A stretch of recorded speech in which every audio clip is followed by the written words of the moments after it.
কিছু কিছু ব্যাপার আছে যেগুলোতে রোজা ভাঙে না, সংশয় তৈরি হয়, কনফিউশন তৈরি হয় যে আসলে কি রোজাটা ভাঙলো কিনা। সেগুলো কি? এক নম্বর হচ্ছে ভুল করে যদি কেউ খায়। দুই নম্বর হচ্ছে এটা বিবাহিতদের জন্য, বিবাহিতরা ফিজিক্যাল ইন্টারকোর্স যদি করে দেহ থেকে সিমেন আউট হলে রোজা ভেঙে যায়, কিন্তু স্বাভাবিক মেলামেশাতে রোজা ভাঙে না। তিন নম্বর ওয়েট ড্রিম, বাংলায় বলে স্বপ্ন দোষ।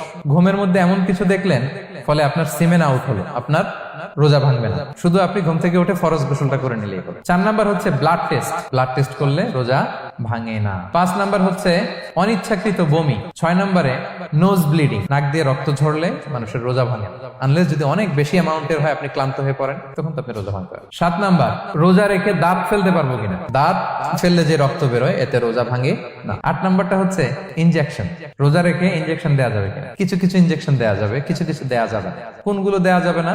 এনার্জেটিক ইনজেকশন দেওয়া যাবে না, যে ইনজেকশনে ফুড সাপ্লিমেন্টারি আছে, যেটার মধ্যে নিউট্রিশন ভ্যালু আছে, এই ইনজেকশন গুলো দেওয়া যাবে না। কিন্তু পেইন কিলার যে ইনজেকশন গুলো আছে এটা দিতে পারবেন। অ্যান্টিবায়োটিক ইনজেকশন দিতে পারবেন, অ্যানেস্থেটিক ইনজেকশন দিতে পারবেন, এই জাতীয় মেডিকেশন ইনজেকশন গুলো দিতে পারবেন। নয় নম্বরে কিছু কমন ব্যাপার আছে, এর মধ্যে এক নম্বর হচ্ছে টুথপেস্ট। রোজা রেখে টুথপেস্ট দিয়ে ব্রাশ করা যাবে কিনা? যাবে, কিন্তু না করাই ভালো।